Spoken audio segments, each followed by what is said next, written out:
Assalamualaikum warahmatullahi wabarakatuh. Kembali lagi di MMR Official, tempat di mana kalian akan mendapatkan informasi seputar beasiswa Indonesia Bangkit atau LPDP Kemenag. Kali ini aku ditemani kakak yang cantik ini. Dia merupakan awardee beasiswa Indonesia Bangkit atau LPDP Kemenag yang nantinya akan berbagi cerita dan pengalaman selama mengikuti seleksi beasiswa Indonesia Bangkit hingga akhirnya menjadi awardee di beasiswa Indonesia Bangkit ini. Nah, selamat pagi Kak. Pagi. Selamat pagi. Terima kasih ya sudah menyempatkan waktunya di sela-sela kesibukan gitu. Nah, kesibukannya sekarang apain Kak? Kuliah. Kuliah. Selain kuliah mungkin? Traveling mungkin. Traveling. Soalnya Lombok ini kan banyak tempat-tempat yang bisa kita datangi. Oh iya. Emang suka traveling ya Kak ya? Oh, hobi. Ya udah kemana aja nih di Lombok? Banyak, pokoknya banyak. Ya sebutkan dong biar teman-teman tahu. Sembalun. Wow, di Sembalun air ya. Terjun Gendang Gile, Sendang Gile. Sendang Gile ya, itu terkenal sekali ya Kak ya. Apa ya? Nextnya mau ke Gili Trawangan. Oh iya, belum ke Gili Trawangan. Oke. Pokoknya wajib cobalah di Lombok ini. Jangan ditanya kalau mengenai wisata ya. Benar. Ya mungkin langsung saja ya. Mungkin perkenalan dulu. Mungkin teman-teman ada yang belum kenal gitu. Iya. Mungkin kenalan dulu Kak. Namanya siapa? Nama saya Nonik Fajariani. Saya berasal dari Kabupaten Fakfak, Papua Barat. Dan saat ini sedang melanjutkan pendidikan magister di kampus Pasca Sarjana UIN Mataram. Ya. Semester berapa Kak sekarang boleh tahu? Sekarang masuk semester 2. Semester 2 masuknya berarti semester kemarin ya, tahun kemarin ya, 2022 ya. Akhir 2022. Oke, jadi Kak Nonik ini sudah semester 2 di program studi magister gitu ya. Iya. Ada cerita nggak Kak dulu saat mau daftar beasiswa Indonesia Bangkit ini, informasi yang didapatkan informasinya dari mana sih gitu? Ya, jadi pada awalnya itu saya dapat informasinya dari teman. Nah, dari grup WA ke grup gitu. Awalnya dari teman, terus teman ngajak untuk ikut daftar. Dan ya sudah, kita mengikuti prosesnya. Ternyata prosesnya itu sangat panjang sampai akhirnya sampai di sini. Ya. Itu dapat informasi dari grup WA. Grup WA teman kerja atau emang kebetulan teman kerja? Karena saya dulunya itu adalah seorang guru. Saya sudah mengajar sejak tahun 2015 pada sekolah MTS negeri itu di bawah naungannya Kementerian Agama. Oh ya. Jadi dapat informasi ini dari grup WA teman-teman guru di Madrasah Sanawiyah Negeri di Fakfak, Papua sana ya Kak ya. Wah, sungguh menginspirasi sekali ya Kak ya, bisa akhirnya menjadi awardee dan meneruskan pendidikan di UIN Mataram ini. Alhamdulillah. Ya, jadi dulu ketika dapat informasi, apa nih yang terbersit di kepala Kakak hingga akhirnya, oh iya nih aku mau daftar ini, pokoknya aku gimana caranya aku bisa melanjutkan studi di S2 ini gimana Kak? Ya. Sebenarnya keinginan untuk melanjutkan S2 ini sejak waktu pertama lulus tahun 2015 ya. Tapi alhamdulillah dalam hal ini Kementerian Agama itu memberikan kesempatan untuk kami semua ini, meskipun yang sudah lulus lama maupun yang fresh graduate, itu kita diberikan kesempatan yang besar, kesempatan yang sama untuk daftar di beasiswa itu. Jadi saya memiliki motivasi yang besar untuk juga bisa mendapatkan beasiswa ini. Gitu. Ya. Jadi karena Kak Noni ini melihat ada kesempatan untuk bisa melanjutkan studi melalui beasiswa ini, benar jadi sekali. Tertarik ya untuk bisa mengikuti seleksi. Beasiswa Indonesia Bangkit ini kan di bawahnya Kementerian Agama, yang mana kita itu sudah mengabdi kan sama Kementerian Agamanya. Jadi ya alhamdulillah sampai sekarang. Oh iya. Tapi dalam dulu saat mengikuti seleksi itu ada teman nggak Kak yang sama-sama berjuang gitu untuk mendaftar di beasiswa Indonesia Bangkit ini? Oh iya benar. Itu tadi saya kan mendapatkan informasi dari teman. Nah, kami itu di sekolah ada 2 orang kami yang daftar, tapi pada saat pengumuman ya teman yang satunya itu lagi ternyata tidak lulus. Yang lulus dari sekolah itu alhamdulillah saya. Oh iya. Tapi sebelum itu ya, kita tadi udah nanya motivasi gitu, tapi belum tahu nih beasiswa Indonesia Bangkit ini apa sih gitu. Ya boleh dijelaskan Kak sedikit Kak, mungkin teman-teman ada yang belum tahu ya. Ya, beasiswa Indonesia Bangkit itu adalah beasiswa kerjasama antara Kementerian Agama bersama LPDP. Nah, dalam hal ini itu diberikan kepada yang basicnya itu dari Kementerian Agama ya. Misalnya lulusan dari Kementerian Agama ataupun yang sedang ataupun pernah mengabdi di Kementerian Agama. Bisa di sekolah atau di kantor agama atau penyuluh atau apapun itu. Intinya pernah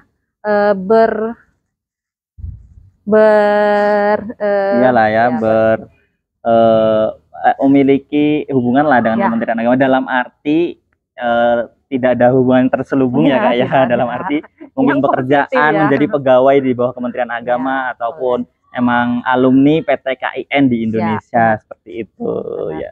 Dan kita ini alhamdulillah untuk BIB ini sendiri kami itu baru angkatan pertama.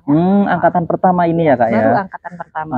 Ya mungkin ini jadi cerita yang menarik nanti ketika teman-teman ingin tahu mengenai beasiswa Indonesia Bangkit ini. Oh ya, selanjutnya Kak, sulit nggak sih seleksi beasiswa Indonesia Bangkit ini? Kalau bicara sulit, tentunya ada kesulitan lah. Tapi yang pertama itu harus yakin, yakin kalau bisa lolos.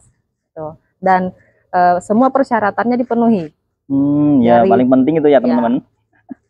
Dari TOEFL-nya, dari esainya, dari soalnya, latihan soalnya sebelum mengikuti tes, terus pada saat mengikuti wawancara, pokoknya itu semuanya harus kita lalui dengan penuh keyakinan. Satu itu yakin. Ya. Tapi sebelum lanjut, boleh dijelaskan nggak ada jalur apa aja sih di beasiswa Indonesia Bangkit? Maksudnya ada program S2 aja atau ada S3-nya dalam negeri luar negerinya? Oh ya, untuk BIB sendiri sepengetahuan saya ada untuk jenjang S1-nya ada. S1 itu ada dari jalur masuk tahfiz ya. Tahfiz, reguler, terus S2-nya juga ada dalam negeri, ada di luar negeri, maupun S3-nya juga demikian. Oh iya ya, jadi banyak banget ya teman-teman. Jadi jangan merasa galau kalau di beasiswa Indonesia Bangkit ini tidak banyak kesempatan untuk teman-teman yang ingin mengikuti. Jalurnya juga banyak. Ingin menjadi awardee beasiswa Indonesia Bangkit. Jadi kebetulan kakak ini masuk ke program yang S2 reguler berarti reguler dalam negeri. S2 reguler. Ya, kembali lagi ke seleksi Kak. Maaf.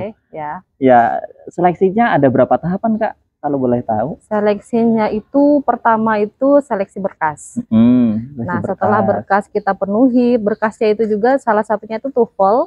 TOEFL kemarin 475 ya. 475 boleh. Setelah TOEFL itu ada esai.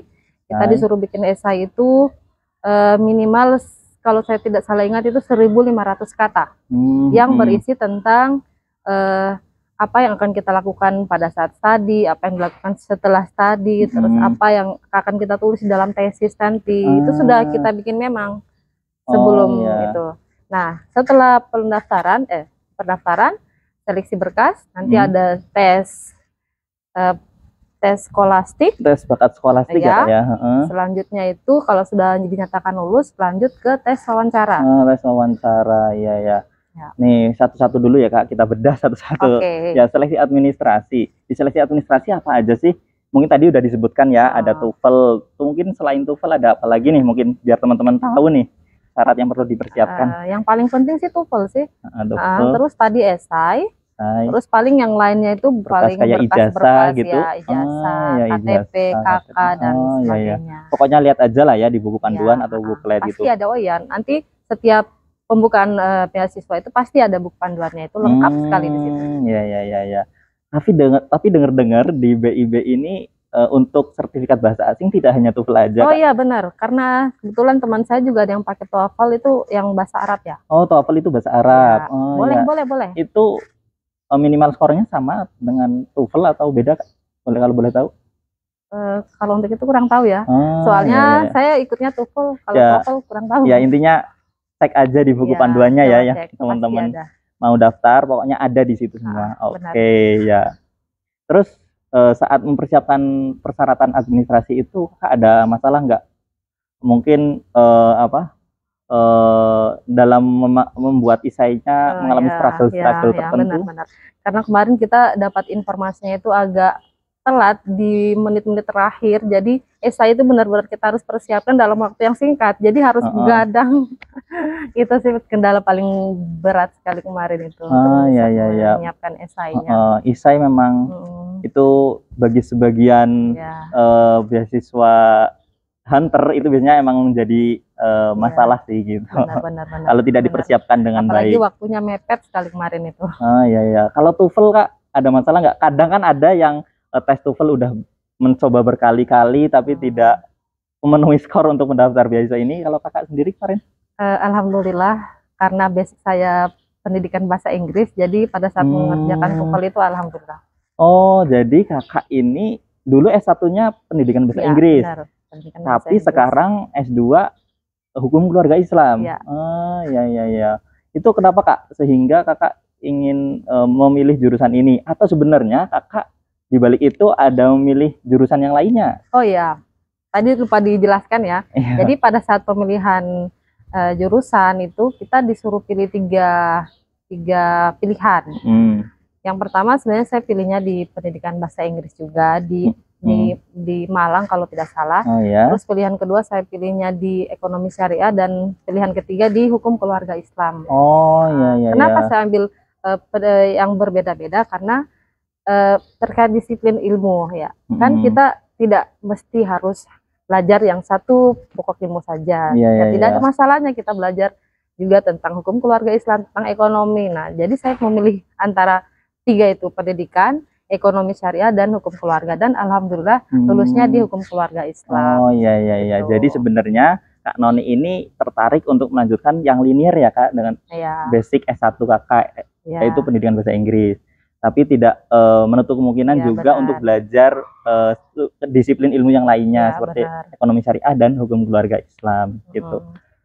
Ya, menarik sekali ya teman-teman. Ya, kita lanjut aja ya. Tadi seleksi administrasi udah nih. Nah, seleksi administrasi ini nunggunya lama nggak pengumumannya Kak? Lumayan ya, kalau nggak salah kemarin itu 3 sampai 1 mingguan ada kayaknya. Nah, setelah itu baru kita dapat jadwal untuk ikut tes skolastik. Tes bakat skolastik. Nah, untuk mengikuti tes itu saya juga persiapannya paling lihat soal-soal di YouTube, belajar soal, mengerjakannya bagaimana.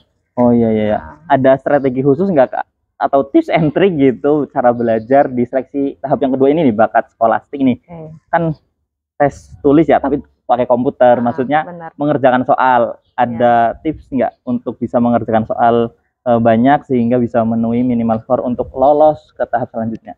Kalau tipsnya sih intinya belajar ya. Karena ya kita tidak tahu nih soalnya seperti apa nanti. Makanya kita harus punya background, maksudnya kita cari dulu tuh tesnya seperti apa. Apalagi buat saya yang pertama kali mendaftar beasiswa itu belum tahu sama sekali sebelumnya itu skolastik itu apa. Akhirnya saya cari searching di YouTube, belajar. Cuma belajar latihannya itu setiap hari, jangan malas. Latihannya tuh tiap hari. Ya, intinya latihan lah ya. Latihan ya teman-teman. Ya, boleh sedikit digambarkan nggak Kak? Tes bakat skolastik itu soalnya seputar apa gitu, mungkin wawasan kebangsaan atau soal-soal matematika dasar atau apa? Kadang kan ada yang kayak gitu. Kompleks sih, karena semuanya ada. Pokoknya semuanya ada kayaknya. Kalau teman-teman ada yang pernah ikut tes untuk CPNS, sinonim, antonim kayak gitu ada Kak? Ada. Dipersiapkan ya teman-teman. Coba untuk lengkapnya cari aja gitu, pasti ada. Jadi mungkin ini buat gambaran, paling teman-teman lihat contoh soal-soal CPNS ya, di situ hampir serupa lah dengan soal-soal seleksi beasiswa Indonesia. Banyak juga kan yang dari yang lain itu, yang YouTuber yang sudah memberikan contoh-contoh tes skolastik itu, yang khusus LPDP kan juga banyak itu. Itu juga boleh. Selama mengikuti seleksi bakat skolastik ini mengalami kendala nggak Kak? Kendalanya itu di internetnya sih. Internet ya. Sama kita itu harus stay 1 jam kalau tidak salah itu sebelum tes dimulai. Nah, 1 jam sebelum itu kan kita sudah stay nih. Ternyata pada saat mau mulai waktu itu ada salah satu peserta yang mengalami gangguan internet, gangguan jaringan. Jadi kita yang lain tuh harus menunggu. Jadi ya berarti pelaksanaan tesnya harus dilakukan secara kolektif ya Kak, iya, bersama-sama. Satu kelas itu harus sama-sama. Ya tidak bisa masing orang yang mendahului itu. Iya, mendahului di antara teman-teman yang lainnya Kak ya. Makanya kayak kita kemarin itu kendalanya di situ. Jadi mulainya itu agak lama. Ya itu menjadi challenging sekali ya Kak ya. Untuk bisa memaksimalkan tes bakat skolastik ini untuk bisa akhirnya lanjut ke tahap selanjutnya. Oh iya, terus tahap selanjutnya Kak, kan tadi Kakak bilang ada 3 tahapan seleksi. Nah, sedangkan udah 2 tahapan seleksi nih dilalui. Nah, tahapan seleksi yang ketiga apa nih selanjutnya? Yang ketiga, setelah kita ikut tes skolastik tadi dinyatakan lulus, terus kita akan mengikuti tes wawancara. Tes wawancara di situ banyak sih pertanyaannya. Tapi untuk saya kemarin itu yang ditanya kebanyakan itu tentang bagaimana kehidupan sosialnya kita di masyarakat. Terus ada juga tentang wawasan kebangsaan, tentang moderasi beragama. Ya. Menjadi informasi terbaru ya bagi kita bahwa ternyata ada pertanyaan-pertanyaan mengenai moderasi agama. Boleh digambarkan nggak Kak pertanyaan moderasi agama kayak apa gitu? Itu sebenarnya bagaimana pengaplikasian kita di dalam masyarakat itu sendiri menghadapi perbedaan-perbedaan yang ada dalam agama itu sendiri. Kita tahu ya masyarakat Indonesia ini kan berasal dari agama yang berbeda-beda. Kalau nggak salah ada 6 agama resmi di Indonesia ya Kak ya. Bagaimana sikap Anda dalam menghadapi perbedaan itu sendiri? Sikap Anda seperti itu. Lebih banyak ke personal. Kalau boleh tahu pewawancara atau interviewer yang menanyain Kakak ada berapa orang Kak? Kemarin itu saya diwawancarinya 2 orang kayaknya. 2 orang. Yang satu itu bertanya tentang kehidupan sosialnya kita sendiri dan personal, tentang identitas lah apa segala macam. Pokoknya yang personal. Yang satunya itu tentang wawasan kebangsaan. Boleh itu enggak Kak? Boleh tahu itu backgroundnya Kakak tahu nggak? Pewawancara mungkin akademisi atau psikolog atau dari BIB sendiri kan di LPDP Kemenku kalau nggak salah kayak gitu ya. Ada yang dari psikolog, ada yang dari LPDP, dan ada juga yang dari akademik. Kalau Kakak kemarin? Kalau untuk BIB ini kan punya Kementerian Agama ya. Jadi yang kemarin yang seleksi itu sepengetahuan saya itu satunya dari psikolog dan satunya dari akademik. Akademisi maksudnya. Jadi siapkan jawaban-jawaban ya teman-teman untuk menjawab setiap pertanyaan. Dari paling tidak ada 2 orang, yang satu dari akademisi dan yang kedua dari psikolog seperti itu. Dan ini lagi, pada saat menjawab itu harus yakin. Kalau jawabannya itu biasa langsung muncul pertanyaan lain yang akhirnya buat kita sendiri bingung, tambah bingung gitu. Tidak boleh ragu-ragu ya Kak ya, dan harus yakin. Sebisa mungkin lancar ya pas menjawab pertanyaannya. Persiapan apa Kak yang dilakukan Kakak dalam menghadapi tes atau seleksi wawancara ini? Kalau untuk persiapan wawancara sih saya balik lagi ya YouTube. YouTube. Segalanya bisa ditemukan di YouTube. Benar. Jadi itu banyakin nonton tes-tes wawancara yang ada di YouTube, terutama yang untuk masuk ke LPDP kan banyak juga. Jadi lewat situ aja sih. Karena kemarin juga waktunya mepet antara tes skolastik dan wawancara. Jadi persiapannya ya dari itu. Kakak juga berlatih simulasi nggak sama temennya mungkin sambil tektokan? Kakak nanya seolah-olah menjadi interviewer, kemudian teman Kakak yang menjawab seolah-olah menjadi awardee gitu.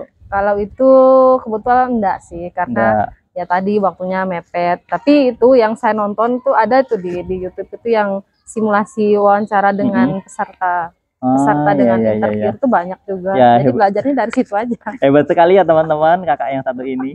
Andalkan YouTube. Walaupun belajar sendiri bisa langsung lolos one shot.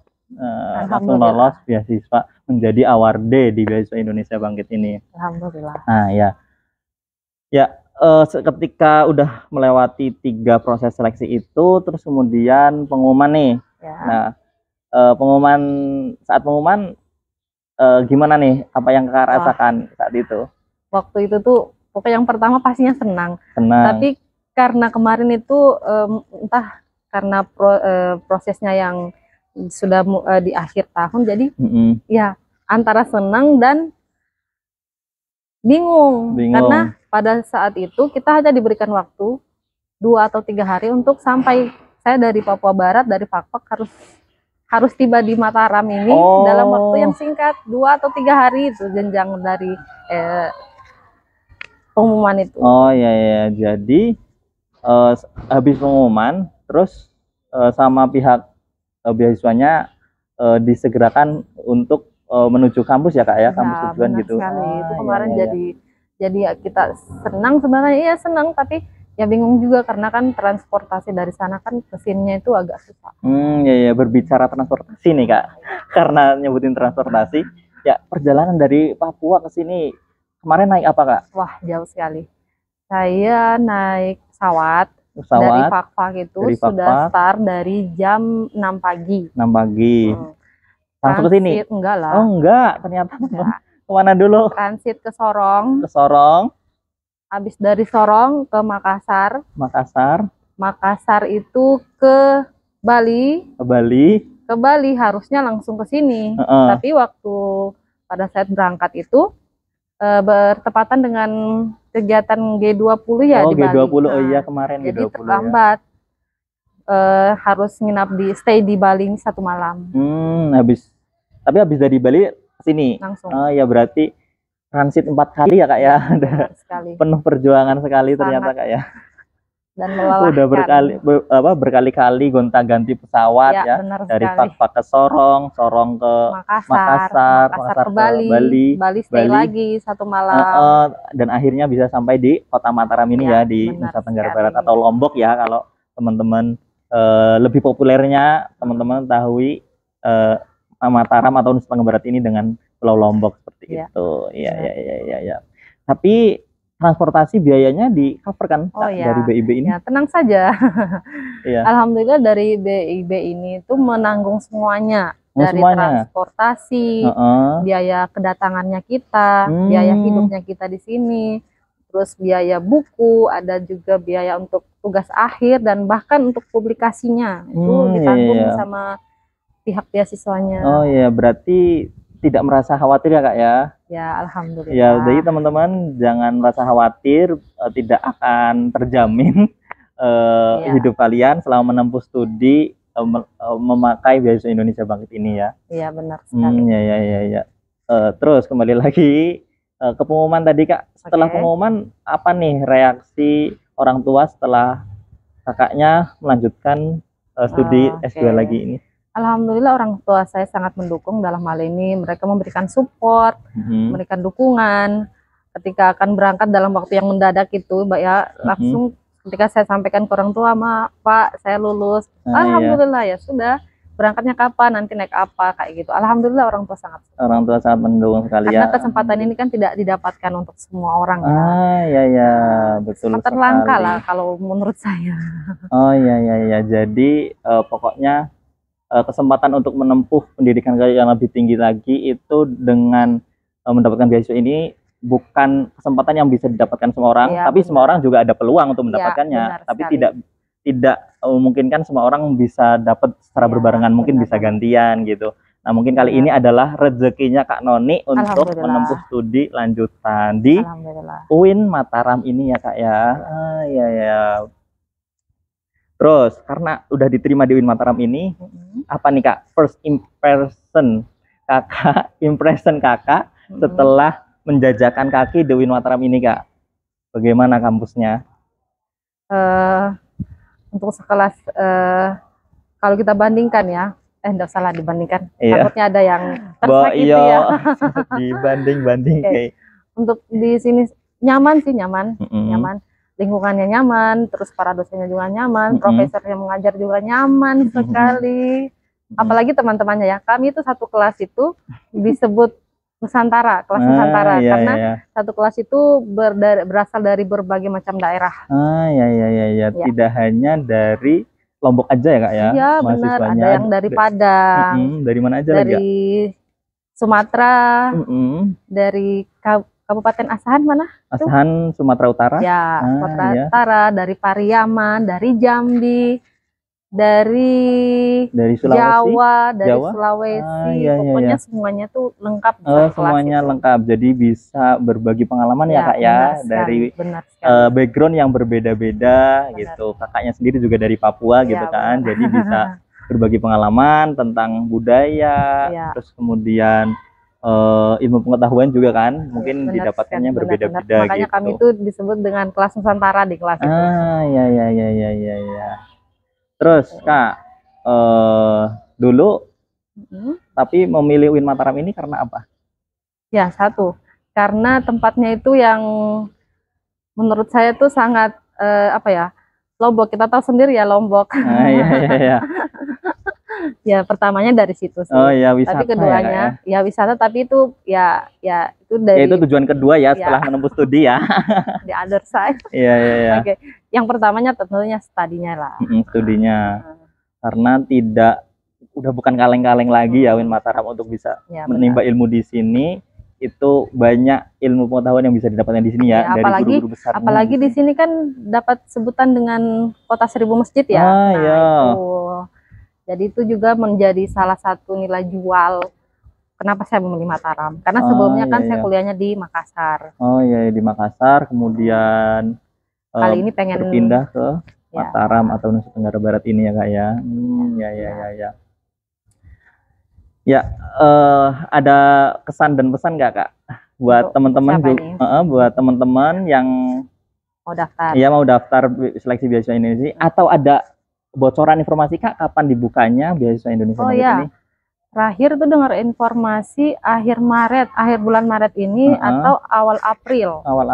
Untuk teman-teman yang mau daftar, siapkan diri. Itu informasi sementara ya, belum resmi. Resminya belum. Tunggu aja di web beasiswa Kementerian Agama ya. Boleh di kepoin di situ mengenai pembukaan resminya kapan. Tapi yang kita dengar kemarin tuh akhir Maret, kalau tidak awal April. Awal April, ya. Ada kesan dan pesan?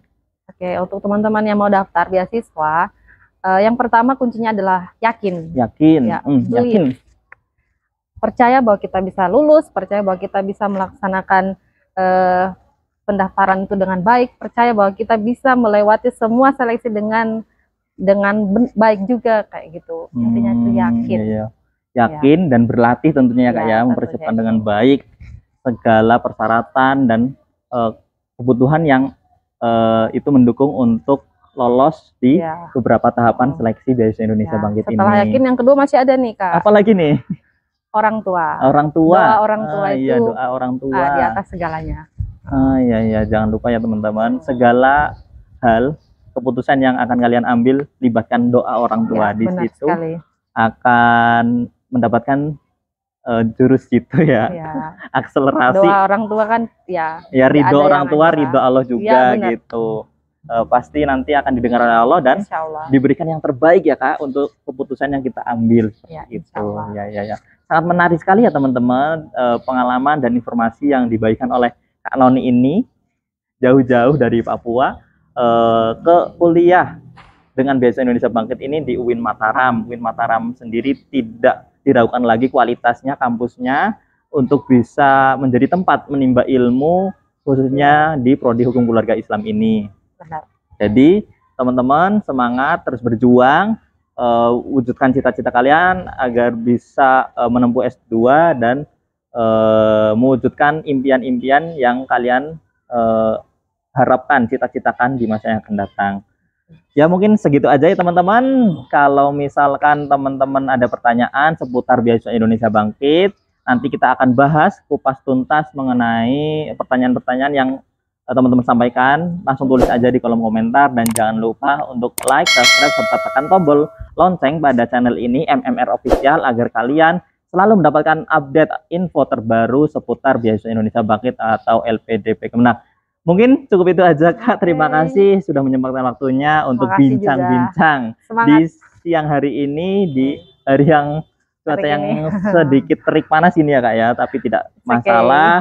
Kita terus semangat untuk mengejar cita-cita menempuh studi di UIN Mataram ini. Semoga kakaknya sukses selalu, berhasil Amin. selalu, dimudahkan Amin. segala aktivitasnya, kelancaran studinya, dan bisa lulus dengan tepat waktu dan berkontribusi untuk Indonesia itu ya Kak ya. Yang terpenting itu. Amin ya. Terima kasih, mungkin itu aja teman-teman. Saya pamit dan juga Kak Nonik pamit. Assalamualaikum warahmatullahi wabarakatuh. Dadah.